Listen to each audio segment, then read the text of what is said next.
Many people have peanut allergies, but few people know how it actually works. So today, we're going to teach you about how peanut allergy works.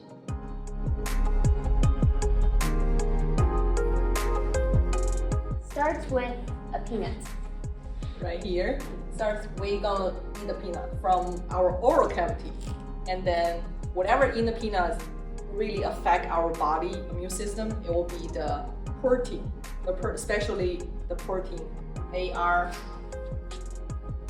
ARAH1. There's a whole bunch of different proteins that can cause peanut allergies, but ARAH1 is the most common. When it enters the body, it's digested like most proteins, only the stomach does not break down this protein very well. So we start digesting the carb from the oral cavity and go all the way to the stomach. The stomach will start the protein digestion. It's right here. And then it's just starting, and the majority of the part will go through small intestine. It's right here. And then, so we have a epithelial layer right here. Epithelial tissue is tissue that lines and covers and secretes. So it has a surface that's attached and a surface that's open. So this would be the small intestine, like the tube of the small intestine. This would be the opening. So it's lined with these cells that have microvilli on both sides.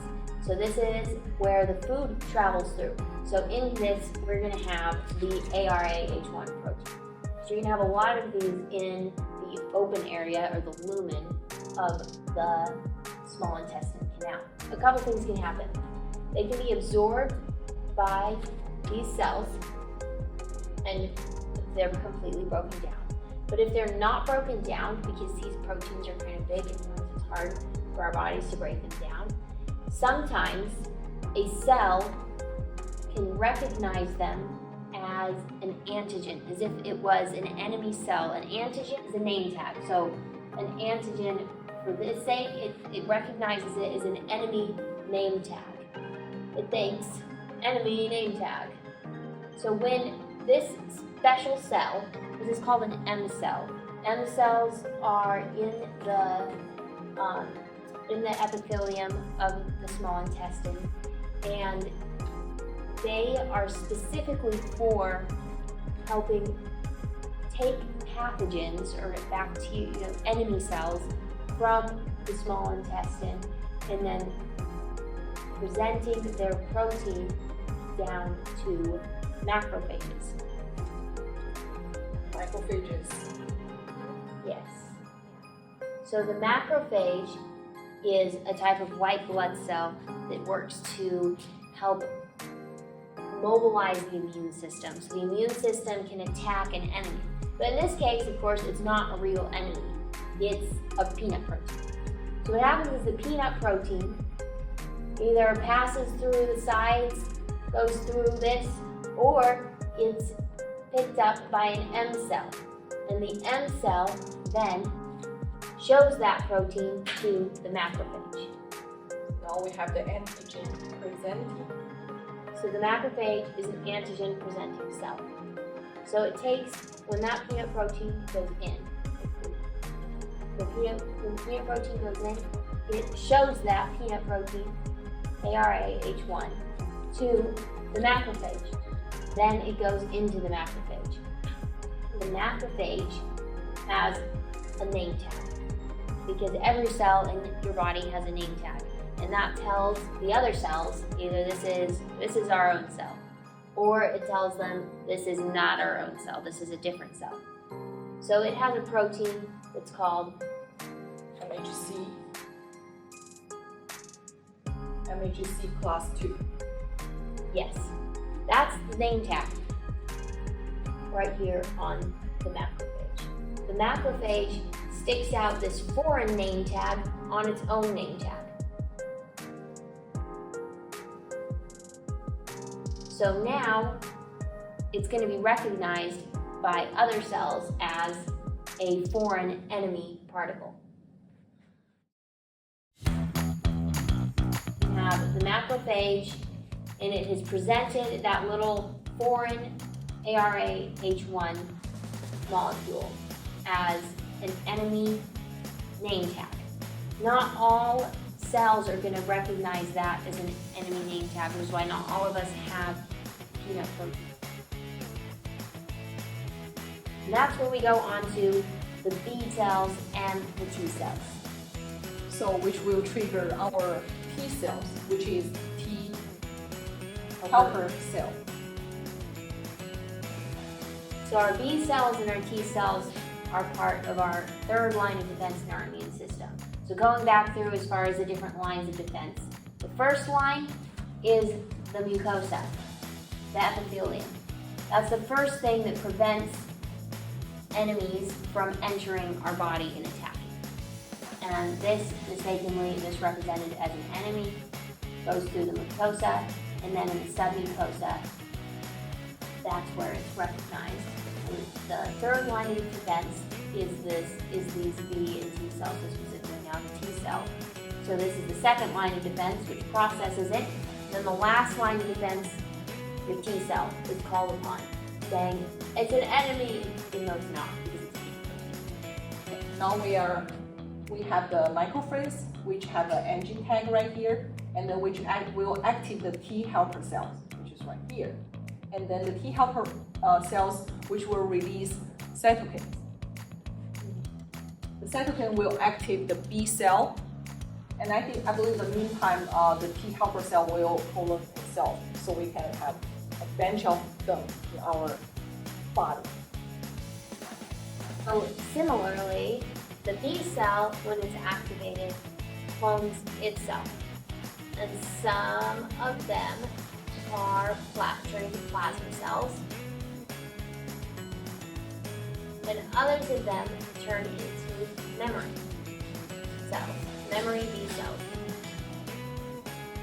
And these memory B cells are very important for the second explosion. Okay, so this is the first exposure.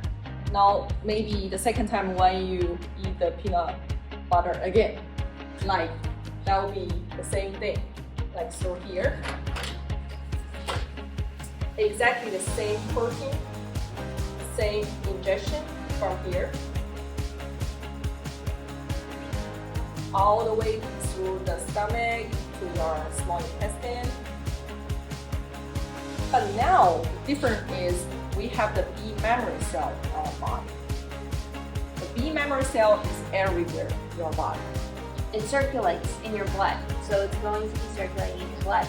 And as soon as this protein, ARAH1, reaches the blood or is absorbed by the M cell and anti-neutralizing cell, immediately, instead of going through the whole process of macrophage presenting, T helper cell activated, then activating the B cell, these memory B cells are coded to specifically react to the ARAH1 protein. So these memory B cells will be activated as soon as they see that protein, which is why the reaction happens fairly quickly. The memory B cells are activated by the protein, then the memory B cells turn into plasma cells. The plasma cell will release the IgE, which is the antibody. That's why you hear the term IgE-mediated reaction. It's because plasma cells release IgE. Okay. So now the plasma cell will activate the IgE, which is the antibodies, right? So it will specifically attack the protein, which is the ARAH1. Will specifically attack it. And then meantime, the IgE will release. Well, it's attached to the basophil. Basophil is the white blood cell, like in our body. The basophil will release two things. It'll release histamine, which is where you hear the word antihistamine. Other reactions too also involve histamine. And heparin.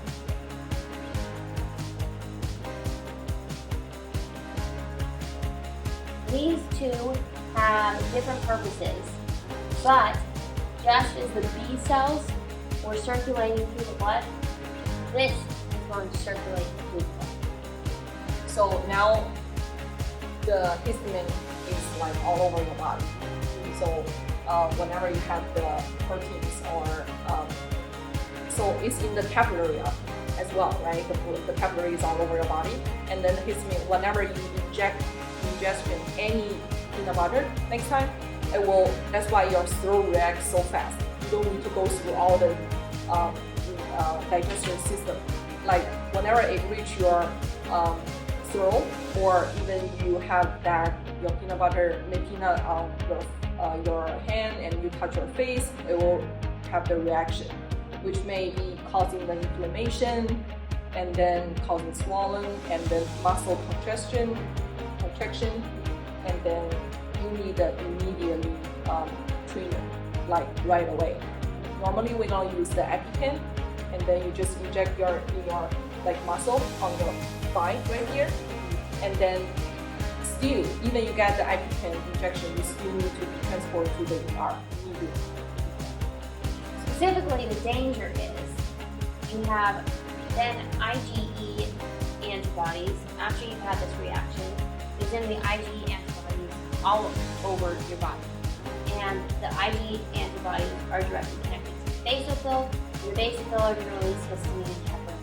But what histamine does is histamine causes inflammation, so the swelling. When someone's face is swelling, it's because of histamine. What heparin does is it thins your blood. It's a blood thinner.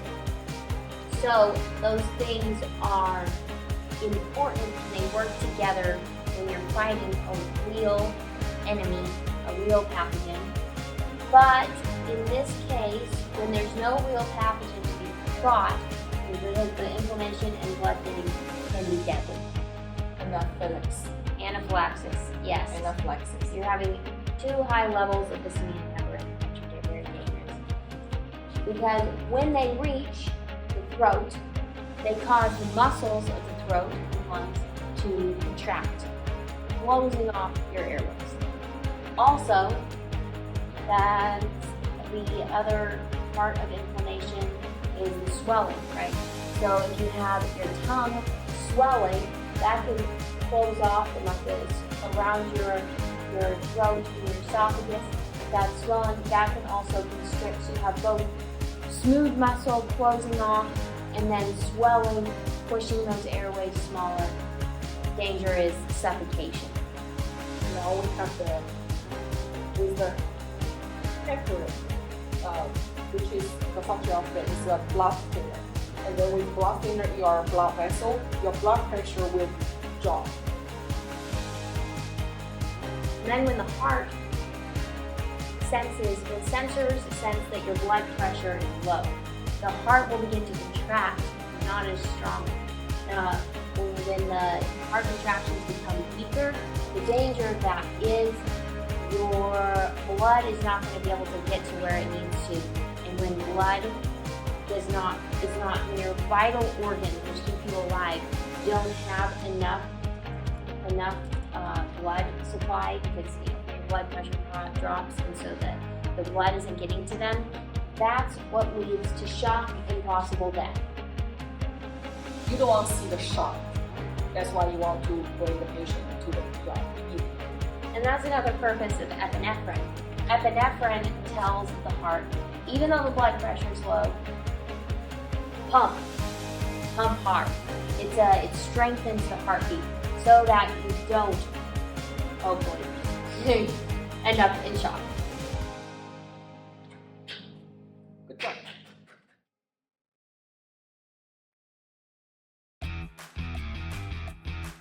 So in summary, peanut allergy starts with eating a peanut, of course. And specifically, the protein is ARAH1 that most commonly causes it. You eat the protein. The protein makes it to your macrophage. The macrophage presents it to the T cell. Have the T helper cell right here. The T helper cell activates the B cell. The B cell will then form memory cells. And then the next time when you react, you'll have a reaction. And next time you have the injection, you have the B memory cell will release the IgE, which is the antibody. IgE antibodies are attached to basophils. The basophil will release histamine and heparin, which cause your symptoms, inflammation, and then the danger of shock. This is why peanut allergies are no joke. Allergies in general, any sort of IgE-mediated reaction is very serious because of these effects. It triggers inflammation and then Thank you for watching. work. Okay.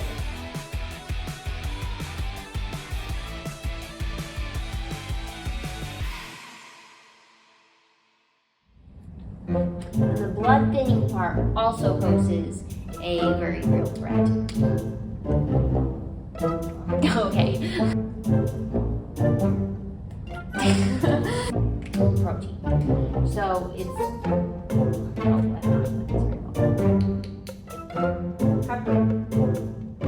okay, I'm wait a second. Let me write this down. Okay, the basophil. I'll do the spelling. All right. You wrote it on.